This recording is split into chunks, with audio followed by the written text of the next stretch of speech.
ልዩ ልዩ አይነት በሆነ በእንግዳ ትምህርት አትወሰዱ። ብዙ የእንግዳ ትምህርት አለ። የጥርጥር፣ የሐሰት፣ የክህደት ትምህርት በየመንደሩ አለ። ልባችሁ በጸጋ ቢጸና መልካም ነው።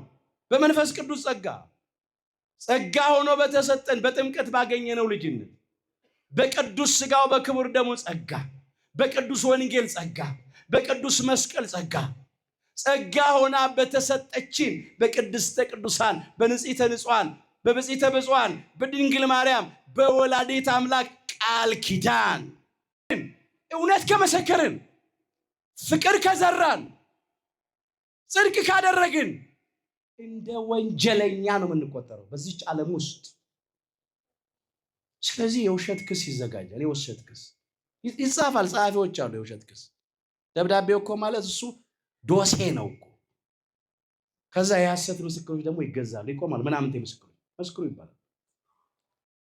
ቸውን የሸጡ ሰዎች ደግሞ አሉ። መጽሐፍ ግን ይላል እውነትን ግዛት እንጂ አትሽጣት ይላል። ምሳሌ 23 ቁጥር 23 ላይ እውነትን ግዛት እንጂ አትሽጣት። አበውም እኮ ብለዋል እውነትን ተናግሮ የመሸበት ማደር ነው። ምንም ቢመጣ እውነት ማን ነው? ራሱ እግዚአብሔር እኮ።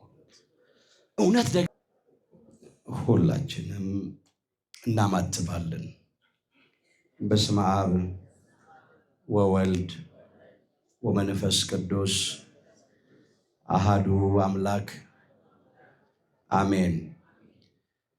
ክቡራን አበው ሊቃውንተ ቤተ ክርስቲያን በየማይረጋችሁ አባቶቼ ካህናት፣ በአገልግሎት የምትመስሉኝ ወንድሞቼ መምህራነ ወንጌል፣ ወንድሞች ዲያቆናት፣ የእግዚአብሔር ልጆች፣ የድንግል ማርያም ወዳጆች እንደምን አመሻችሁ።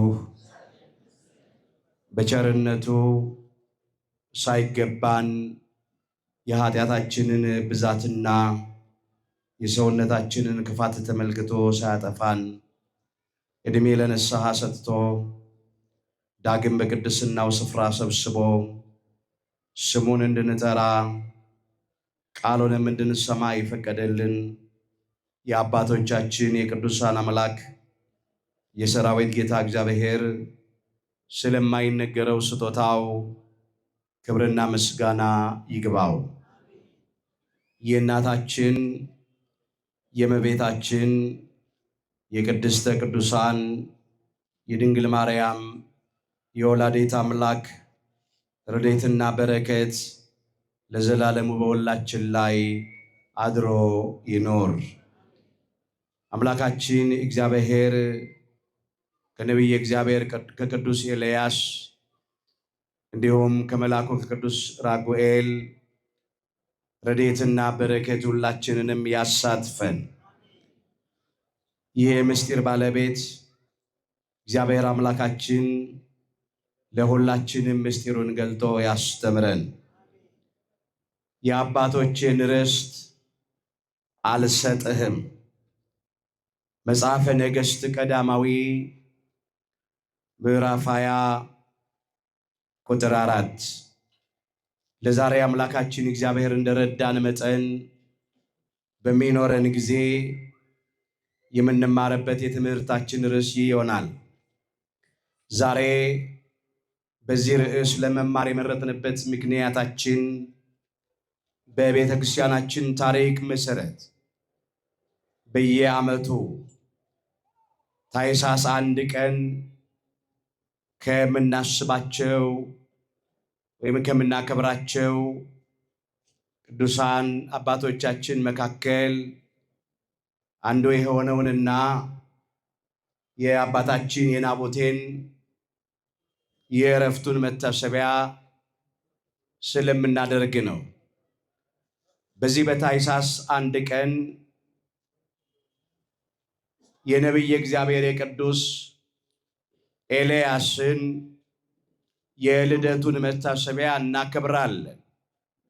ለዚህ ነው አስቀድመን እሱን ያነሳ ነው። ቴስቢያዊው ለአምላካችን ለእግዚአብሔር ቀናተኛ የሆነው ነቢይ ሞትን ሳያይ በእሳት ሰረገላ የተነጠቀው ወይም ያረገው የተወለደበት ዓመታዊ መታሰቢያ ክብረ በዓሉ ነው። ባለፈው ጊዜ ታስታውሱ እንደሆነ በስፋት የተማርነው እሱን ነው። ሌላው ከዚህ ሁሉ ጋር ደግሞ አብረን የምናስበው የናቡቴን ከዚህ የተነሳ ዛሬ እኛ በዚህ ርዕስ ለመማር ይህንን ኃይለ ቃል አንስተናል። እስቲ ከኔ ጋር በሉ፣ የአባቶችን ርዕስ አልሰጥህም።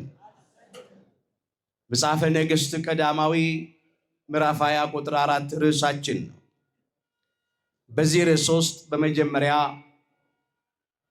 ናቡቴ ማን እንደነበረ እንመለከታለን።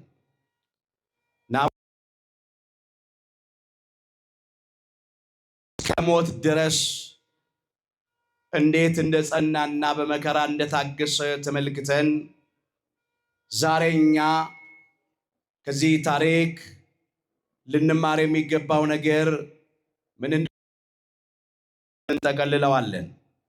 አምላካችን እግዚአብሔር በነገር ሁሉ ማስተዋልን ይስጠን። እናንተ ሙሉ ታሪኩን ቤታችሁ ስትሄዱ አንብቡት።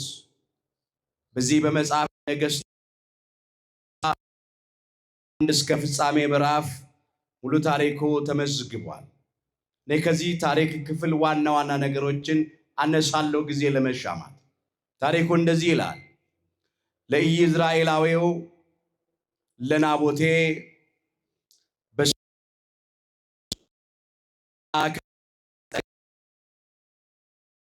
ቦታ ነበረው ይላል። ናቡቴ የሚኖረው በኢይዝራኤል ነው። ኢይዝራኤል ማለት እግዚአብሔር ኢይዝራኤል በሰሜን እስራኤል የሚገኝ ሸለቆ ነው። ረዥምና ሰፊ ማሳ ማለት ነው። በዚያ በኢይዝራኤል ለናቡቴ በሰማርያ ንጉሥ በአካብ ቤት አጠገብ ከአባቶቹ የወረሰው የወይን አትክልት ቦታ ነበረ ይላል። ናቡቴ ኢይዝራኤል በመኖሩ ኢይዝራኤላዊ ተብሏል። በመኖሪያው ነዋሪውን መጥራት ልማድ ስለሆነ በኢትዮጵያ ኢትዮጵያውያን እንደምንባል ናቡቴ ከአባቶቹ የወረሰውን ርስት ተንከባክቦ ነው የያዘው። የሰማርያ ንጉሥ አክዓብ የናቡቴን ቦታ ተመለከተ ይላል። ስለዚህ በመጀመሪያ በስጦታ እንዲሰጠው ጠየቀው። ናቡቴ የአባቶችን ርስት አልሰጥም አለ። ወይም አለው በገንዘብ ሽጥልኝ አለው። ግምቱን ንገረኝና ገንዘብ ልክፈል ሽጥልኝ አለው። ናቡቴ በገንዘብም አልሸጥም አለ። ወይም የተሻለ ሌላ ቦታ ልስጥህና በለውጥ ስጠኝ አለው።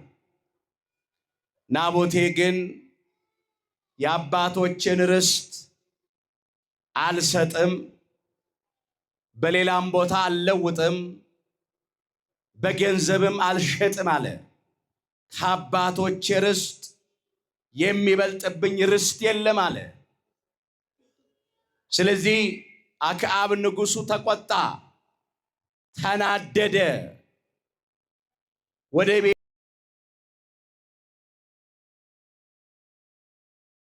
ያደመ ይላል። ምግብ አልበላም አለ፣ ውሃም አልጠጣም አለ። ኤልዛቤል ቀርባ አክዓብን ጠየቀችው። ለምንድን ነው እንዲህ የምትናደደው የምታዝነው? እንጀራ አልበላም ለምን ትላለህ አለችው።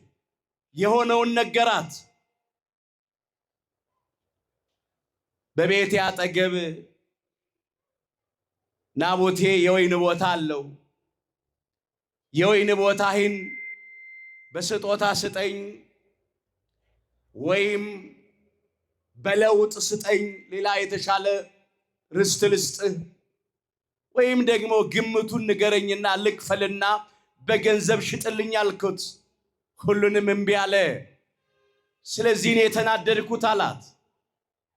አንተ አሁን እስራኤልን ትገዛለህ፣ የእስራኤል ንጉሥ ነህ። እኔ የናቡቴን ቦታ እሰጥሃለሁ፣ ተነሳ፣ ደስ ይበል፣ ብላ ጠጣ አለችው። ከዚያ ደብዳቤ አዘጋጀች ይላል። ደብዳቤው የተዘጋጀው በአክዓብ ስም ነው። ልክ አክዓብ እንደጻፈው ንጉሡ እንደጻፈ አድርጋ ማህተም አተመችበት። በደብዳቤው እንዲህ ይላል ይዘቱ፣ የጾም አዋጅ ንገሩ ይላል። የምን አዋጅ? የጾም አዋጅ። አሁን መልካም ነገር ይመስላል። የጾም አዋጅ ንገሩ። ከዚያ ቀጥሎ ምን ይላል? ናቡቴ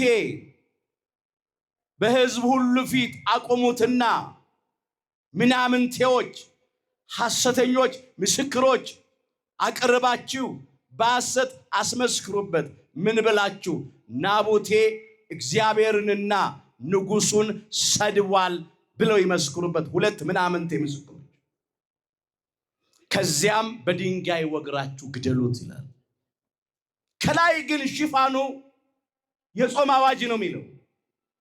ኤልዛቤላውያን ንጹሐን ሰዎችን ለማሳደድ ለመግደል ሲፈልጉ ከላይ የሚያውጁት አዋጅ እንዲህ መልካም የሚመስል አዋጅ ነው። ውስጡ ግን ሞት ነው ያለበት። ውስጡ ጥፋት ነው ያለበት። እነኛ ሽማግሌዎች ከበርቴዎች ልክ ኤልዛቤል እንዳዘዘቻቸው በደብዳቤ ውስጥም እንደተጻፈው ይላል። ሁለት ምናምንቴ ሰዎች አቆሙ፣ የሐሰት ምስክሮች። ከዚያ ናቡቴ ተጠርቶ ቆመ። ሕዝብ ተሰብስቧል። እነኛ ሁለት ምናምንቴ ምስክሮች በሐሰት በተራ በተራ መሰከሩበት። ናቡቴ እግዚአብሔርን ሰድቧል አሉ። እግዚአብሔርን የሚፈራ ሰው እኮ ናቡቴ። ናቡቴ ንጉሡን ሰድቧል አሉ። ንጉሥን እኮ የሚያከብር ሰው ነው። እግዚአብሔርን የሚፈራውን ሰውን የሚያፍረውን ናቡቴን እግዚአብሔርንና ንጉሥን ሰድቧል ብለው በሐሰት መሰከሩበት። ይህም ብቻ አይደለም፣ በድንጋይ ተወግሮ ተገደለ። በአባቶቹ ወይን ቦታ በአባቶቹ ርስት ላይ በኢይዝራኤል ተገደለ። ከዚያ መልእክት ላኩ። እነኛ የንጹሑን የናቡቴን ደም በግፍ እንዲፈስ ያደረጉ ሽማግሌዎች፣ ከበርቴዎች ኤልዛቤል ደስ ይበላት ብለው ሕሊናቸውን ሽጠው ማለት ነው። ናቡቴ ሞቷል ብለው መልእክት ላኩላት። ከዚያ ኤልዛቤል ያን መልእክት ተመልክታ ለአክዓብ ነገረችው። አክዓብ ደስ ይበልህ፣ በስጦታ አልሰጥህም ያለ፣ በሌላ ቦታ አልለውጥም ያለ፣ በገንዘብም አልሸጥህም ያለውን ርስት አሁን ሂድና ውረሰው፣ የሚጠይቅህ የለም፣ እሱ ሞቷል አለች። እሰጥሃለሁ ያለችው ኤልዛቤል ናቡቴን አስገድላ ነበር። አክዓብ የናቡቴን ቦታ ሊወርስ ናቡቴን አስገድሎ ወደዚያ ገሰገሰ። ያን ጊዜ ቴስቢያዊው ቀናተኛው ነቢይ በየዓመቱ በዚህን በታኅሳስ 1 ቀን የልደቱን መታሰቢያ የምናደርግለት ነቢይ እግዚአብሔር ቅዱስ ኤልያስ ሊቋቋመው መጣ። ከእግዚአብሔር ታዞ እግዚአብሔር እንዲህ አለው፣ ነቢዩ ኤልያስ አክዓብ ናቡቴን አስገድሎ የናቡቴን ርስት ሊወርስ በዚህ አለና ሂድና እንዲህ በለው ገድለኸው ወረስከውን በለው አለው። የናቡቴን ደም እንዳፈሰስክ ያንተ ደም ይፈሳል። የናቡቴን ደም ውሾች እንደላሱት ያንተን ደም ውሾች ይልሱታል ብለህ ንገረው አለው። ነቢዩ ኤልያስ እየበረረ ከእግዚአብሔር ታዞ መጣ ወደ ንጉሱ ወደ አክዓብ። ነቢዩ ኤልያስ ንጉስ ብሎ አይፈራም። እሱ የሚፈራው እግዚአብሔርን ነው። እውነት ይናገራል፣ እውነት ይመሰክራል። እዚያ ቆሞ እንዲህ አለው። ሲያየው ንጉሱ አክዓብ ነቢዩ ኤልያስን ሲያየው ጠላቴ ሆይ አገኘኸኝን አለው። ምን ያለው? እስቲ በደንብ በሉ። ምን ያለው? ጠላት ያለው። ለአክዓባውያን እንደ ነቢዩ እንደ ቅዱስ ኤልያስ ያሉ ሰዎች እንደ ጠላት ነው የሚሆኑባቸው። እውነት የሚናገሩ የእግዚአብሔር አገልጋዮች፣ ቅዱሳን ነቢያት፣ ቅዱሳን ሐዋርያት፣ ጻድቃን፣ ሰማዕታት ለአክዓባውያን ለጨካኞቹ፣ ለጣዖት አምላኪዎቹ፣ ለኤልዛቤላውያን ለጣዖት አምላኪዎቹ፣ ለዘማውያኑ፣ ለነፍሰ ገዳዮቹ፣ በንጹሃን ደም ለሚታጠቡት ጠላቶች ሆነው ነው የሚታዩት። ዛሬም የዘመኑ አክዓባውያንና ኤልዛቤላውያን እውነተኞቹን የእግዚአብሔርን አገልጋዮች እንደ ጠላት ነው የሚያዩዋቸው። አይወዷቸው፣ አይፈልጓቸው። እንግዲያውማ አክዓብ ቢገባው ኖሮ ነቢዩ ቅዱስ ኤልያስ ወዳጁ እንጂ ጠላቱ አልነበረም። ከውድቀቱ እንዲነሳ፣ ከርኩሰቱ እንዲቀደስ፣ ከበደሉ እንዲመለስ የሚመክረው፣ የሚያስተምረው፣ የሚገስጸው የእግዚአብሔር ሰው ነው ነቢዩ ኤልያስ። ግን አክዓብ ነቢዩ ኤልያስን እንደ ጠላት አየው። መጽሐፍ ምን ይላል? በበሩ አደባባይ የሚገስጸውን ጠሉ ይላል። እውነት የሚናገረውንም ተጸየፉ ይላል ትንቢተ አሞጽ ምዕራፍ 5 ቁጥር 11 ላይ። ብዙዎች ዛሬም በበሩ አደባባይ የሚገስጸውን ይጠላሉ፣ እውነት የሚናገረውንም ይጸየፋሉ። ባለ ጉልበታቸው በመሳሪያቸው ያስራሉ፣ ያሳድዳሉ፣ ይገድላሉ። አክዓባውያን ይሄ ነው ጠባያቸው። ጠላቴ ሆይ አገኘኝን አለው። ነቢየ እግዚአብሔር ቅዱስ ኤልያስ ደግሞ አክዓብን እንዲህ አለ፣ በእግዚአብሔር ፊት ክፉ አድርገሃልና አግኝቼሃለሁ አለው። ካንተ ቤተሰብ ከታሰረውም ከተለቀቀው ወንዱን ሁሉ እጠርጋለሁ፣ ወንድ አይገኝም አለው።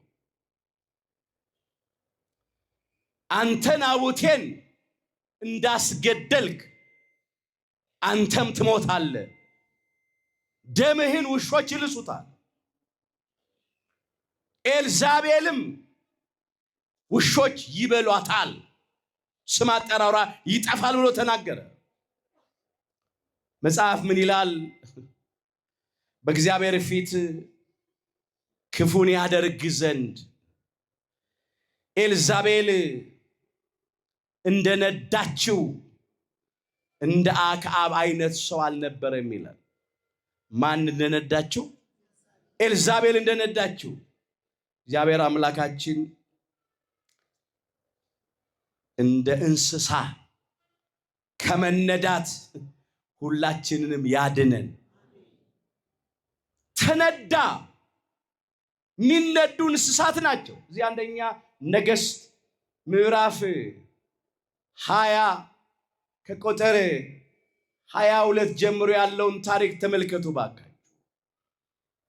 ነዳቸው ነው የሚለው። በቃ ሰው ሆኖ ተፈጥሮ እንደ እንስሳ ሆነ፣ እንደ እንስሳ ሆነ። በጣም ያሳዝናል። ክቡር ዳዊት አባታችን እንዲህ ያለ ዘምሯል። በዚህ በመዝሙር 31 ቁጥር 9 ላይ በልባብና በልጓም ጉንጫቸውን እንደሚለጉማቸው ልብ እንደሌላቸው እንደ ፈረስና እንደ በቅሎ አትሁኑ ይላል። ፈረሶች፣ በቅሎዎች ሕያዊት ነፍስ የለቻቸው፣ ደማዊት ነፍስን ያለቻቸው። ስለዚህ በልባብና በልጓም ጉንጫቸው ይለጎማል፣ አፋቸው ይለጎማል። እነሱ ወደ ፈቀዱበት ወደ ወደዱበት ሳይሆን በፈረሶቹና በበቅሎቹ ላይ የተቀመጡባቸው ወደ ፈለጉት ቦታ ይወስዷቸዋል። ለምን? ነፍሳቸው ደማዊት ናታ። ልብ እንደሌላቸው ማለት ይሄ ነው፣ እንደማያስተውሉ ማለት ነው። አንዳንዶች ሰው ነው ተፈጥረው ፈረስ የሆኑ አሉ፣ በቅሎ የሆኑ አሉ። አሁን አክዓብ የሆነው እንደ በቅሎ ነው፣ እንደ ፈረስ ነው። ኤልዛቤል ነዳችው። ኤልዛቤል ናቡቴን ለማስገደል የጾም አዋጅ አውጃ እግዚአብሔርና ንጉሥን ሰድቧል ብላ ደብዳቤ አዘጋጅታ በማህተሙ አትማ ስትልክ እኮ አይ ተይ መብቱ ነው፣ የወይን ቦታው ከአባቶቹ የወረሰው ነው። ስለዚህ አልሰጥም ካለ፣ አልለውጥም ካለ፣ በገንዘብ አልሸጥም ካለ ገድለነውማ ልንወርስ አይገባንም ማለት እኮ ይችል ነበር። በቃ ደግሞ ምን አጣና? ንጉሥ እኮ ነው፣ ሁሉ የሱ አይደል እንዴ? ከእግዚአብሔር በታች አያድርስ እኮ ነው። አንዳንድ ጊዜ ነገስታቱ በተራ ሰዎች ይቀናሉ፣ ባለጠጎች በድሆች ይቀናሉ። በሰማርያ ቤተ መንግስት የተቀመጠ ንጉሱ አክዓብ በዚያ በምስኪን ከአባቶቹ የወይን ቦታ ወርሶ በሚንከባከበው ኩርማን መሬት ባለችው በናቡቴ ቀና፣ ምንም ሳይጎርልበት። እንዴት ንጉሥ በባሪያው ይቀናል? ሁሉንም የኔ። አሁን እንደዚህ የሚሉ ሰዎች አሉ፣ ሁሉም የኔ ጊዜ ሰጥቶኛል ብለው በቃ እንዲህ ነው ያደረገው አክዓብ። ኤልዛቤልም ያንን ስታደርግ ዝም ብሎ አየ። ከዚያ ሄዶ ደግሞ ሊወርስ በቃ ወደዛ ወደ ርስት ወደ ናቡቴ ርስት ሄደ። እግዚአብሔር ደግሞ ሊፈርድ መጣ፣ ተገለጠ። በኤልያስ ላይ አድሮ ተናገረ። አሁን ኤልዛቤል ናቡቴ ሞቷል ብላ ነው በቃ። ሰው የለም፣ ማን ይሟገትለታል? ማን ይፋረድለታል? አንዳንድ ባለጊዜዎች እንዲህ ይመስላቸዋል። ማን ይጠይቀናል ይላሉ። የንጹሃን ደም አፍሰው ፍርድ እያጓደሉ ድሃ እየበደሉ ግፍ እየፈጸሙ ማን ነው የሚጠይቀን? ጊዜው የኛ ነው፣ ስልጣኑ የኛ ነው፣ መሳሪያው የኛ ነው፣ ሰራዊቱ የኛ ነው፣ ጉልበቱ የኛ ነው ይላሉ። ግን እግዚአብሔር ለበቀል ይነሳል። እግዚአብሔር ተናገረ፣ ያንተን ደም ውሾች ይልሱታል፣ የኤልዛቤልም ደም ይፈሳል። የነቢያትን ደም፣ የባሪያዎችን ደም ሁሉ ኤልዛቤል እበቀላለሁ ይላል። ሁለተኛ ነገሥት ምዕራፍ 9 ቁጥር 7 ላይ ያንን አድርጓል። አክዓብም ሞቷል፣ ደሙን ውሾች ልሰውታል። ኤልዛቤልም ማነች እስኪባል ድረስ እስከማትታወቅ ድረስ ይላል ስጋዋን አጥንቷን ውሾች በልተውታል፣ ደሟንም ውሾች ልሰውታል። በሰፈሩት ቁና መሰፈር አይቀርም። የሰውን ደም የሚያፈስ የእርሱ ደም ይፈሳል። እግዚአብሔር ሰውን በመልኩ ፈጥሮታልና ይላል እዚህ ኦሪት ዘፍጥረት ምዕራፍ 9 ቁጥር 6 ላይ የሰውን ደም የሚያፈስ የእርሱ ደም ይፈሳል። እግዚአብሔር ሰውን በመልኩ ፈጥሮታልና። አክዓብና ኤልዛቤል የናቡቴን ደም እንዳፈሰሱ አልቀሩ፣ የነሱም ደም ፈሷል። እግዚአብሔር በጊዜው ይበቀላል።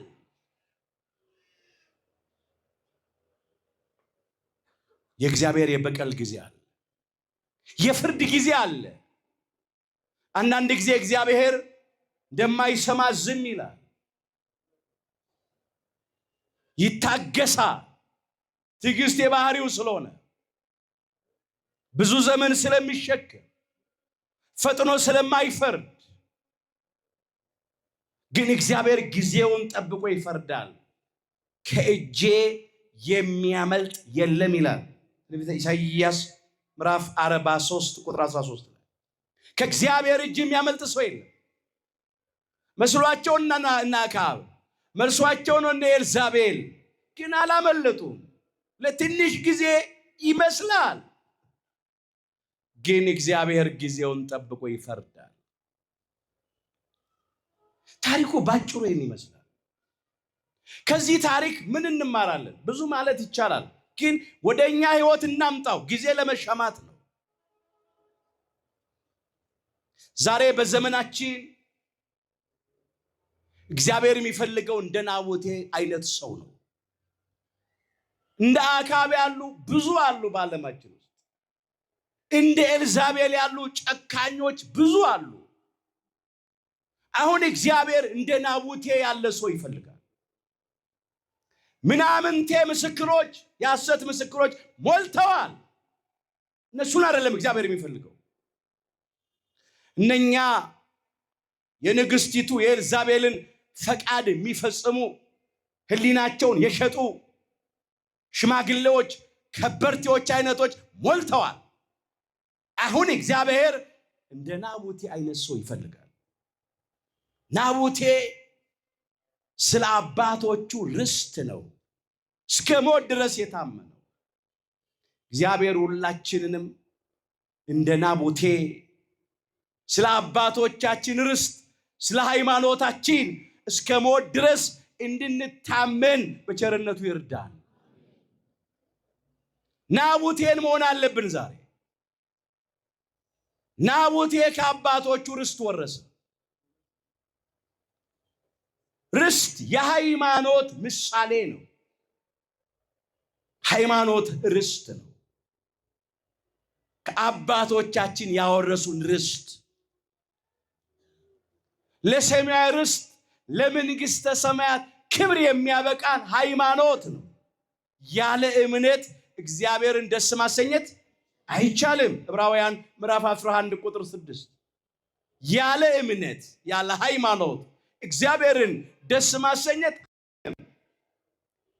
ሃይማኖትን ደግሞ ያወረሰን ማን ነው ስንል ሃይማኖትን ያወረሱን አባቶቻችን ቅዱሳን ነቢያት ናቸው።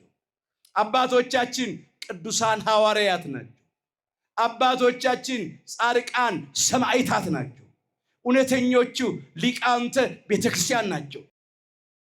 የሃይማኖት አባቶች ናቸው። የእግዚአብሔርን ቃል የተናገሯችሁን ዋኖቻችሁን አስቡ፣ የኑሯቸውንም ፍሬ እየተመለከታችሁ በእምነታቸው ምሰሏቸው። ዕብራውያን ምዕራፍ 13 ቁጥር 7 የእግዚአብሔርን ቃል የተናገሩን ዋኖቻችን የሚባሉ በመጀመሪያ ቅዱሳን ነቢያት ናቸው። ሁለተኛ ቅዱሳን ሐዋርያት ናቸው።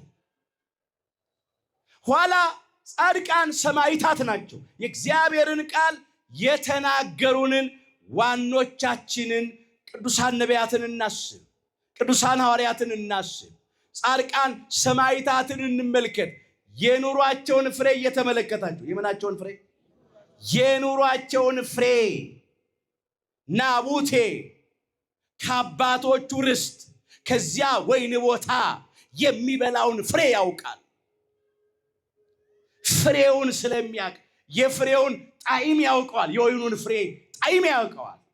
እኛም ከአባቶቻችን ርስት ከአባቶቻችን ሃይማኖት ያገኘነውን ፍሬ እናውቀዋለን።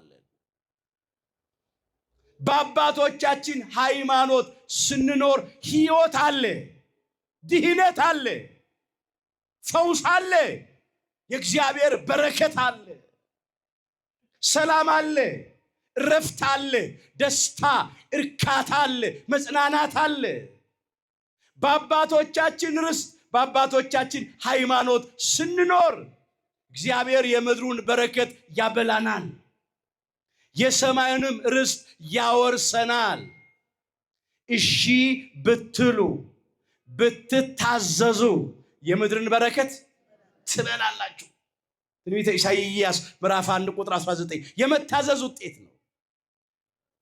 በሃይማኖት ለእግዚአብሔር ከተገዛን፣ ለአምልኮቱ ከተንበረከክን፣ በምግባር ለእግዚአብሔር ከታዘዝን፣ ፈቃዱን ከፈጸምን፣ እንደ ቃሉ ከኖርን በሁለት ዓለም ተጠቃሚዎች ነው የምንኖረው።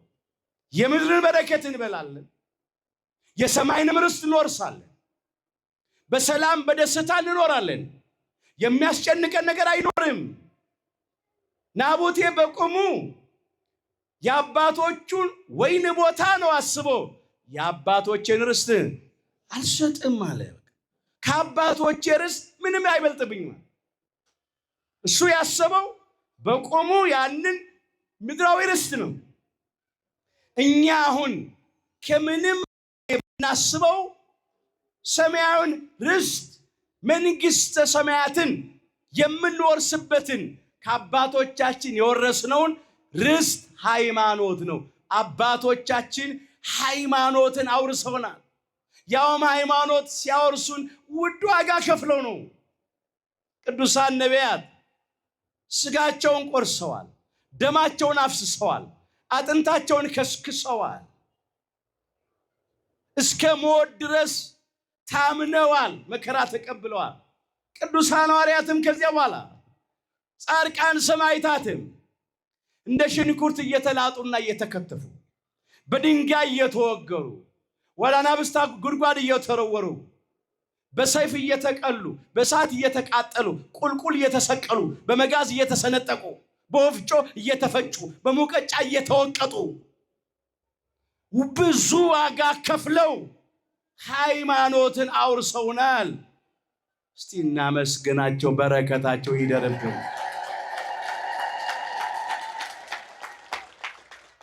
እቺ ሃይማኖት እቺ ርስት እኛ ዘመን እንዲሁ አልደረሰችም። ብዙ ዋጋ ተከፍሏል። በብሉይ ኪዳን ነቢያት፣ በሐዲስ ኪዳን ራሱ መስራቿ አምላካችን ጌታችን መድኃኒታችን ኢየሱስ ክርስቶስ ቅዱስ ሥጋውን ቆርሶ ክቡር ደሙን አፍስሶ ነፍሱን ለመስቀል ሞት አሳልፎ ሰጥቶ ነው የመሰረታት። ከዚያም ቅዱሳን ሐዋርያት እኛ ዘመን የደረሰችው በብዙ መከራ አልፋ ነው። ዛሬም እንኳ ብዙ መከራ አለ። ከርስታችን ሊነቅሉን ይፈልጋሉ። ርስት ሃይማኖት ነው። ምን ይላል መጽሐፍ? በሐዋርያትና ታንጻችኋል፣ የማዕዘኑም ራስ ድንጋይ ኢየሱስ ክርስቶስ ነው ይላል ኤፌሶን ምዕራፍ 2 ቁጥር 20 ላይ። ምን ማለት ነው? በሐዋርያትና በነቢያት መሰረት ላይ ታንጻችኋል ማለት ሐዋርያት ባስተማሩት ትምህርት፣ ነቢያት ባስተማሩት ትምህርት አምናችኋል ነው።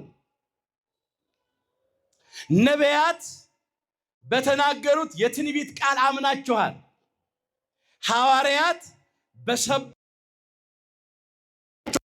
ማለት የማዕዘኑ ራስ ድንጋይ ኢየሱስ ክርስቶስ ነው። ነቢያትም አምላክ ይወርዳል፣ ይወለዳል፣ ዓለምን ለማዳን ሲል ይሰቀላል፣ በሥጋ ሞቶ ይቀበራል፣ ሞትን ድል አድርጎ ይነሳል፣ በክብር ያርጋል፣ ዳግም ለፍርድ ይመጣል ብለው ትንቢት የተናገሩለት አምላካችን ጌታችን መድኃኒታችን ኢየሱስ ክርስቶስ ነው። የሕይወታችን መሰረት፣ የሃይማኖታችን መሰረት፣ የቤተ ክርስቲያን መሰረቷ እሱ ነው። ቅዱሳን ሐዋርያትም ከነቢያት በኋላ አምላክ ወረደ፣ ተወለደ፣ ዓለምን ለማዳን ሲል በዕለተ ዓርብ በቀራንዮ መስቀል ላይ ተሰቀለ፣ በሥጋ ሞቶ ተቀበረ፣ ሞትን ድል አድርጎ በሦስተኛው ቀን ተነሳ፣ በክብር አረገ፣ በአብ ሪና ተቀመጠ፣ ዳግም ለፍርድ ይመጣል፣ ለእያንዳንዱ እንደየሥራው መጠን ያስረክባል ብለው የሰበኩት ይሄን ነው። በሐዋርያትና በነቢያት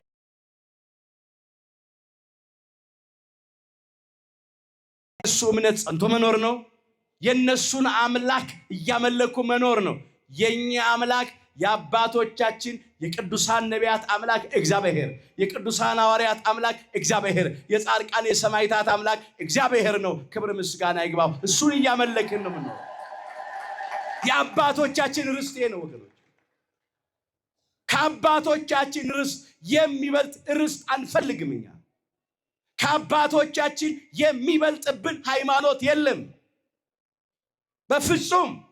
የተሻለ ርስት እኮ ልስጥ እኮ አለ አክዓብ። እንለዋወጥ ለውጥ። እኛ ሃይማኖት አንለውጥም።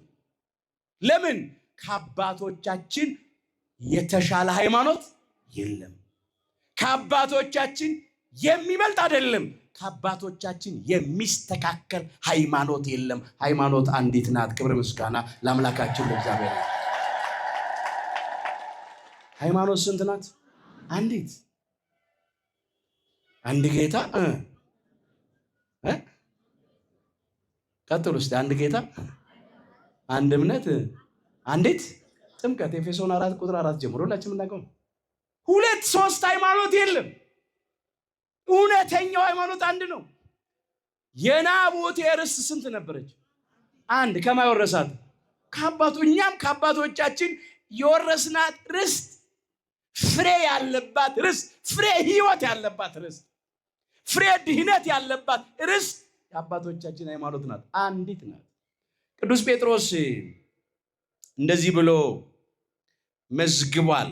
በሁለተኛ ጴጥሮስ መልእክቱ ምዕራፍ 3:1 ጀምሮ በቅዱሳን ነቢያትና እንዲሁም ደግሞ በቅዱሳን ሐዋርያት ያገኛችኋትን የጌታችንን የመድኃኒታችንን የኢየሱስ ክርስቶስን ቃል እንድትጠብቁ በሁለቱ እያሳሰብኩ እነግራችኋለሁ ይላል።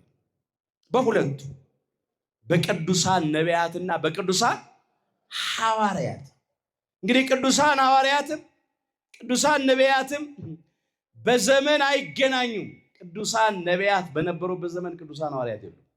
ቅዱሳን ሐዋርያት በነበሩበት ዘመን ቅዱሳን ነቢያት የሉም። ነገር ግን ቅዱሳን ነቢያትንም ቅዱሳን ሐዋርያትንም ያናገራቸው አንዱ እግዚአብሔር መንፈስ ቅዱስ ነው። ለቅዱሳን ነቢያት መንፈስ ቅዱስ የትንቢትን ምስጢር ገለጠና የራቀውን አቀረበላቸው፣ ለእኛም ያቀርብልን። የተሰወረውን ገለጠላቸው፣ ለእኛም ይግለጥልን። የረቀቀውን አጎላላቸው፣ ለእኛም ያጉላልን። ትንቢት ተናገሩ። ቅዱሳን ሐዋርያት ደግሞ የወንጌልን ምስጢር እግዚአብሔር መንፈስ ቅዱስ ገለጠላቸውና ወንጌልን ሰበኩ፣ አስተማሩ። ለብዙ ሰዎች መዳን ምክንያቱ ይህንን ነው ቅዱስ ጴጥሮስ ያነሳው። በቅዱሳን ነቢያት አስቀድሞ የተነገረውን ኋላም ደግሞ በቅዱሳን ሐዋርያት የተነገረውን ቃል እያነሳ በሁለቱ እያሳሰብኳችሁ ቅን ልቡናችሁን አነቃቃለሁ። ስለዚህ ያንን ይዘን ነው የምንጓዘው። ሌላ ነገር አንከተልም። ናቡቴን እናስበው። ናቡቴ ከአባቶቼ ርስት የሚበልጥ ርስት የለም ነው ያለው። ስለዚህ እኛም ከአባቶቻችን የሚበልጥብን ሃይማኖት የለም። ስለ አባቶቹ ርስት እስከ ሞት ድረስ እንደተጋደለ መከራ እንደተቀበለ እኛም ደግሞ ስለ አባቶቻችን ሃይማኖት እስከ ሞት ድረስ መጽናትና መታመን አለብን። የያዕቆብ ወንድም የይሁዳ መልእክት አንድ ምዕራፍ ነው ያለው። ቁጥር 3 ጀምሮ እንደዚህ ይላል። ወዳጆቼ ሆይ ይላል፣ ስለምንካፈለው ስለ መዳናችን ልጽፍላችሁ እጅግ ተግቼ ሳለው፣ እስቲ በሉ ለቅዱሳን በሉ፣ አንድ ጊዜ ፈጽሞ ስለተሰጠ ሃይማኖት ምን አለ? ሃይማኖት። ቀጥሉ። እንድትጋደሉ እየመከርኳችሁ እጽፍላችሁ ዘንድ ግድ ሆነብኝ። ምን ሆነብኝ? ግድ ሆነብኝ። እኛም ዛሬ ስለ መዳናችን ስለ ዘላለም ሕይወት ክብር ለማግኘት ለቅዱሳን አንድ ጊዜ ፈጽሞ ስለተሰጠ ሃይማኖት እንድንጋደል የያዕቆብ ወንድም ይሁዳ በመልእክቱ ይመክረናል። ግድ ሆነብኝ ያለው ለቅዱሳን ነቢያት፣ ለቅዱሳን ሐዋርያት፣ ለጻድቃን፣ ለሰማዕታት አንድ ጊዜ ፈጽሞ ስለተሰጠ ሃይማኖት በየጊዜው የሚታደስ አይደለም። ሃይማኖት ሲጀመር አያረጅም። ሃይማኖት በክህደት በአምልኮተ ጣዖት ያረጁትን በእምነት ያድሳል፣ በአምልኮተ እግዚአብሔር ያድሳል። ሃይማኖት በኃጢአት ያረጁትን በበደል የረከሱትን በንስሐ ያድሳል፣ ከርኩሰት ይቀድሳል እንጂ ሃይማኖት እያረጀ የሚታደስ አይደለም። ዛሬ አንዳንዶች ሃይማኖት እናድሳለን የሚሉ የተሻለ ሃይማኖት እንስጣችሁ፣ የተሻለ ትምህርት እናስተምራችሁ። ቅዱሳን ነቢያት አባቶቻችን ካስተማሩን የተሻለ ምን አለ? ቅዱሳን ሐዋርያት ካስተማሩን የተሻለ የበለጠ ምን አለ? የለም። ሁለት እውነት የለም። እውነት ስንት ነው? አንድ። ሁለት እውነት የለም። እውነት ያልሆነ ሁሉ ውሸት ነው። ሁለት እውነት ግን የለም። ለምንድን ነው? ለቅዱሳን ፈጽሞ አንድ ጊዜ ስለተሰጠ ሃይማኖት እንድትጋደሉ እየመከርኳችሁ እጽፍላችሁ ዘንድ ግድ ሆነብኝ አለው። ከብዙ ጊዜ በፊት ለዚህ ፍርድ የተጻፉ አንዳንዶች ሰዎች ሾልከው ገብተዋልና ይላል። ምን ብለዋል? ሾልከው ገብተዋል። የሚሽሎኮለኩ አሉ። ሾልከው የገቡ ሊያስክዱ የሚፈልጉ፣ ሊያጠራጥሩ የሚፈልጉ፣ ከእግዚአብሔር ሊለዩን፣ ከቤተ ክርስቲያን ሊያወጡን፣ ጸጋችንን ሊያስገፍፉን፣ ልጅነታችንን ሊያስነጥቁን፣ ሊያዋርዱን የሚፈልጉ አሉ። ሾልከው ገብተዋል። ባለስልጣኖቹ በስልጣናቸው፣ ባለገንዘቦቹ በገንዘባቸው፣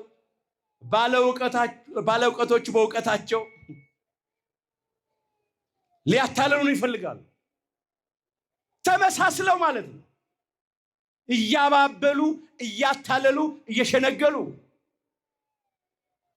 እኛ ግን ልክ እንደ ናቡቴ የአባቶችን ርስት አልሰጥህም። አይ ንጉሥ ነውና የአባቶችን ርስት ልስጥ አላለም። አንዳንድ እኮ አሉ ለባለስልጣኖች ብለው እኮ የአባቶቻቸውን ርስት ሃይማኖታቸውን የለወጡ እኮ የሰጡ እኮ የካዱ እኮ።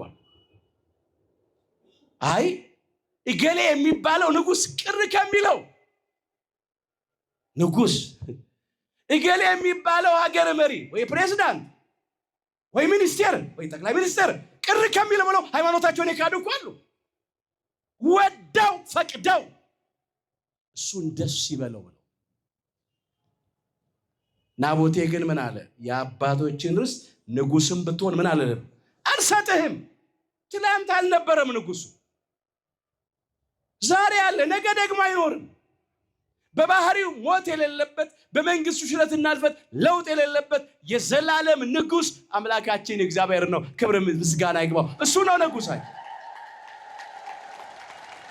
ደግሞ ምድራዊ ንጉሥ እስትንፋሱ በአፍንጫው ያለበትን ሰው ተውት ይላል። እርሱ ስለምን ይቆጠራል ለሚለው ትንቢተ ኢሳይያስ ምዕራፍ 2 ቁጥር 22 ላይ ምን ዋጋ አለው? እሱ ግን ለንጉሥ ብለው ለንጉሥ ክብር ብለው ሃይማኖት የሚክዱ አሉ፣ የሚለውጡ አሉ። ምን ነው አንተ ትላንትና ጽኑ ሃይማኖተኛ አልነበርክ? ብዙዎችን ታስተምር አልነበረ? ለብዙዎች መዳን ምክንያት አልነበርክም?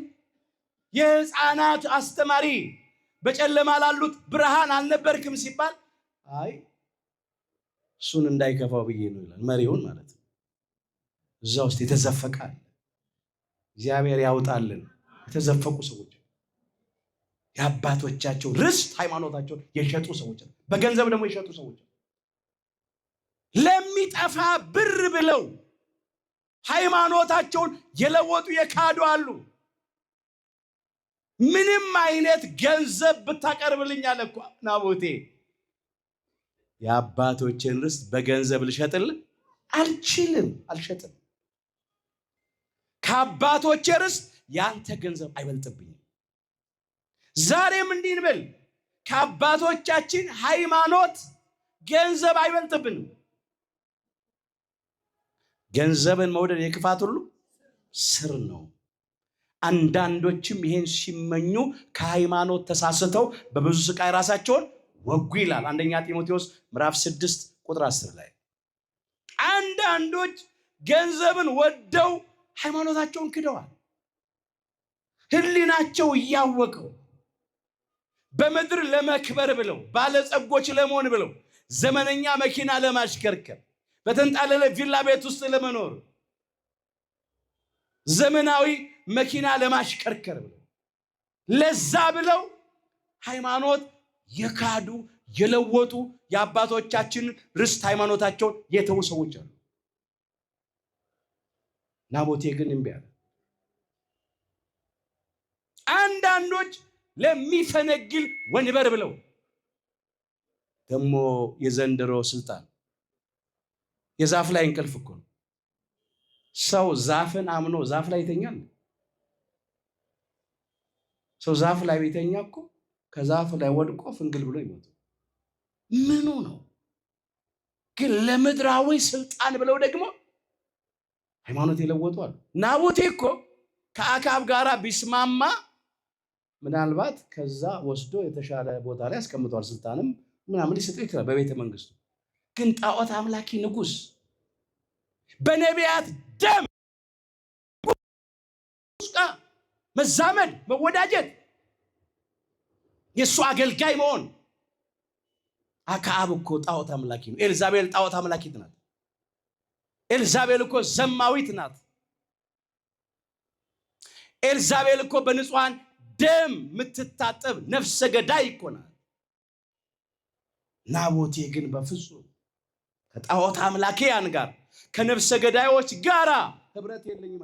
ለየራሱን የአባቶችን ርስት አልሰጥም። እስከ ሞት ድረስ ታመነ። እስከ ምን ድረስ? እስከ ሞት ድረስ ታመነ። እስከ ሞት ድረስ መታመን። ምን ይላል መጽሐፍ? ልዩ ልዩ አይነት በሆነ በእንግዳ ትምህርት አትወሰዱ፣ ልባችሁ በጸጋ ቢጸና መልካም ነው እንጂ በመብል አይደለም፣ በዚህ የሚሰሩባት አልተጠቀሙምና ይላል ዕብራውያን ምዕራፍ 13 ቁጥር 9 ላይ። ሁን የህይወትን አክሊል እሰጥሃለሁ ነው የሚለው ራዕየ ዮሐንስ ምዕራፍ 2 ቁጥር 10 ላይ። ናቡቴ ስለ አባቶቹ ርስት እስከ ሞት ድረስ ታመነ። እንግዲህ ናቡቴ በምድር ስላለው ርስት ስለ አባቶቹ ርስት የአባቶቹን ርስት ወዶ እስከ ሞት ድረስ ከታመነ ከጸና፣ እኛማ ስለ መንግሥተ ሰማያት ርስታችን ከገቡ መውጣት ስለሌለባት፣ ካገኙ ማጣት ስለሌለባት፣ በሰው ዓይን ስላልታየችው፣ በሰው ጆሮ ስላልተሰማችው፣ በሰው ልቡና ስላልታሰበችው ስለ እሷማ የቱን ያህል መጽናት ይገባል። ናቡቴ እኮ በምድር ስላለው ወይን ቦታ እኮ ነው የአባቶችን ርስት አልሰጥም አልለውጥም አልሸጥም ብሎ እስከ ሞት ድረስ የታመነ። እኛማ የቱን ያህል እንታመን ያስፈልጋል። ስለዚህ እናስበው ናቡቴ። ዛሬ መታሰቢያውን ስናደርግ እኛም ሃይማኖታችንን እያጸናን መሆን አለበት እንጂ በጥቃቅን መከራዎች፣ ችግሮች እየካድን አይደለም። እንደ አክዓብ ያሉ እንደ ኤልዛቤልም ያሉ ማጥፋታቸውን በተው ጊዜ ይጠፋሉ። አንተ ሳትጠፋ የምታጠፋ፣ አንተም ወንጀል ሳይደረግብ ወንጀል የምታደርግ ወዮልህ ይላል። ማጥፋትን በተውክ ጊዜ ትጠፋለህ።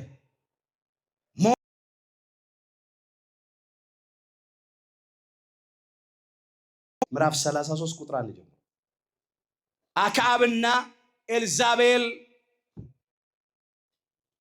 በእነሱ ላይ ጥፋት ሳይደረግ የሚያጠፉ ነበሩ።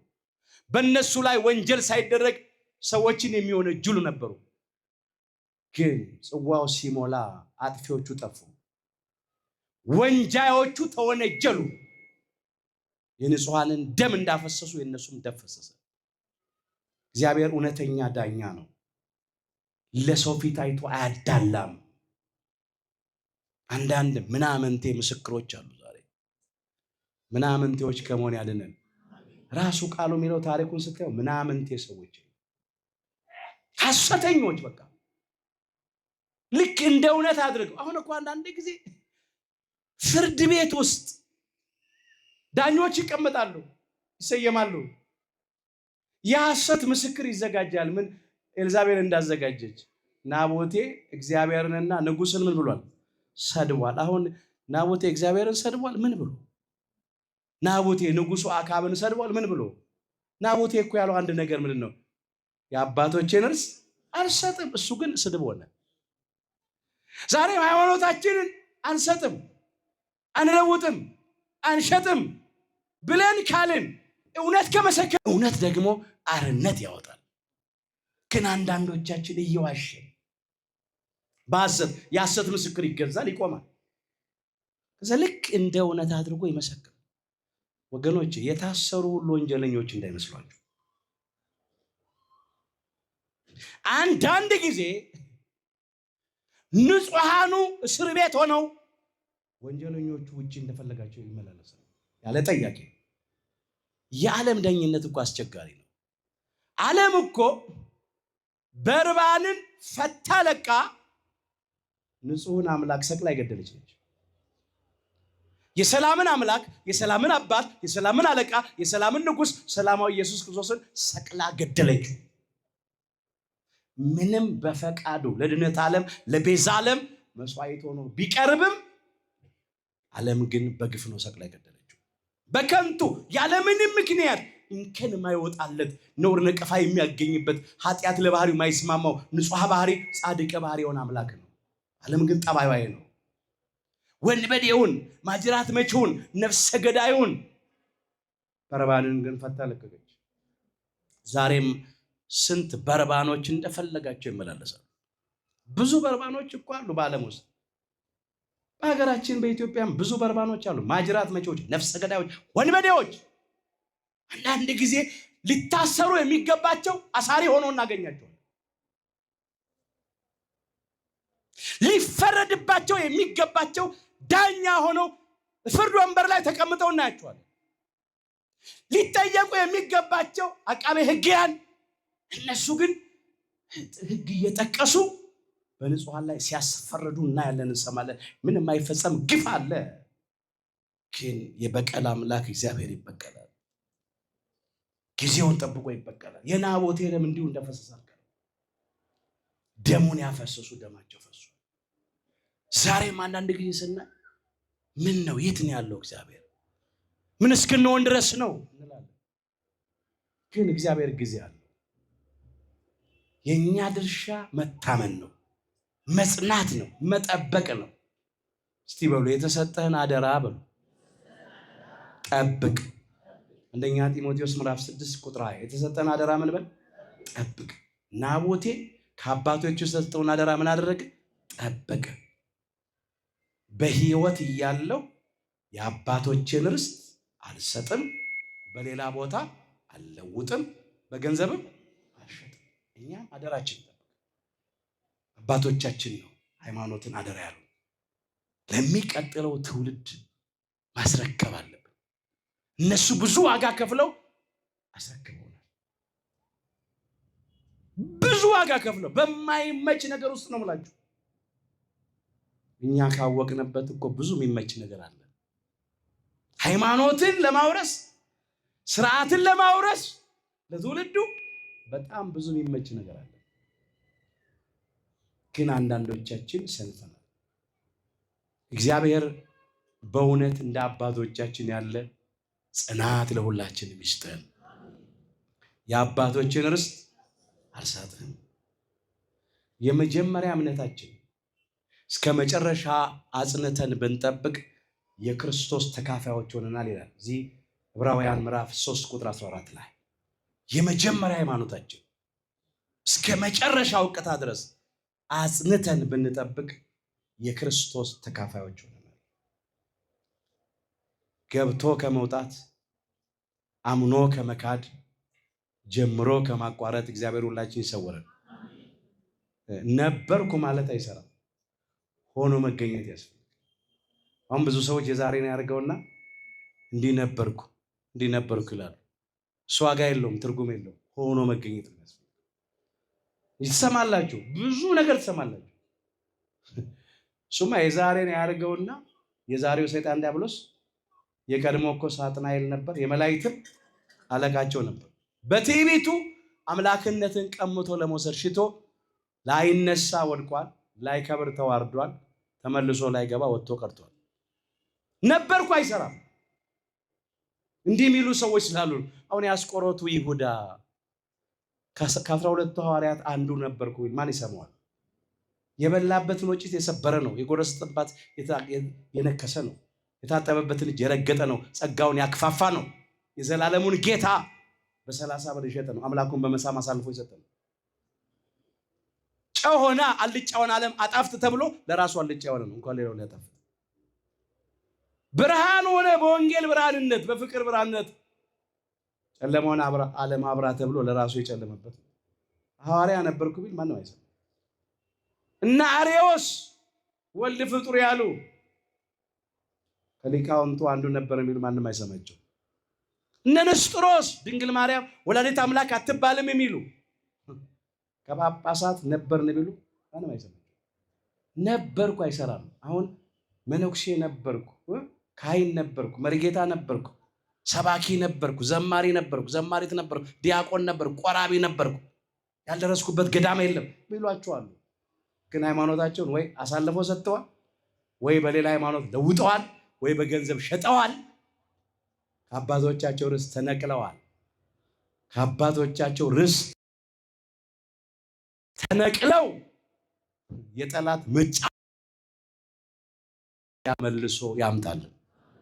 የአባቶችን ርስት አልሰጥህም። አንደኛ ነገሥት ምዕራፍ 20 ቁጥር 4 ሁላችን ከውድቀታችን ተነስተን ከርኩሰታችን ተቀድሰን ወደ አባቶቻችን ወደ ካህናት ቀርበን ኃጢአታችን ሁሉ ተናዘን ቅዱስ ሥጋውን በልተን ክቡር ደሙን ጠጥተን መንግሥቱን እንድንወርስ ስሙን እንድንቀድስ ኃያሉ እግዚአብሔር አምላካችን በቸርነቱ ይርዳን። የሁላችንን መጨረሻችንን አምላካችን እግዚአብሔር በቸርነቱ ያሳምርልን። ይቆየን።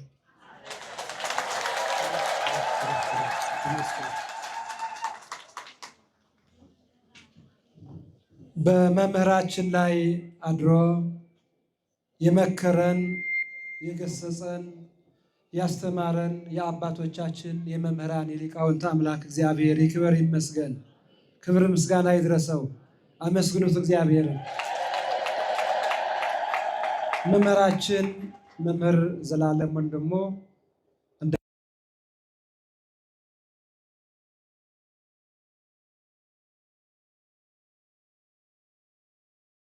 የከፈለውን የናቡቴ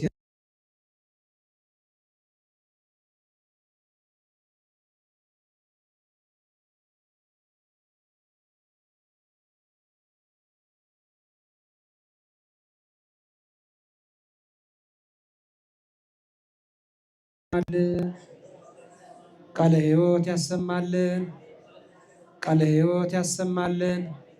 በረከተ መምህራንን አስበ መምህራንን ያድልልን። እግዚአብሔርን አመስግኑ እስኪ።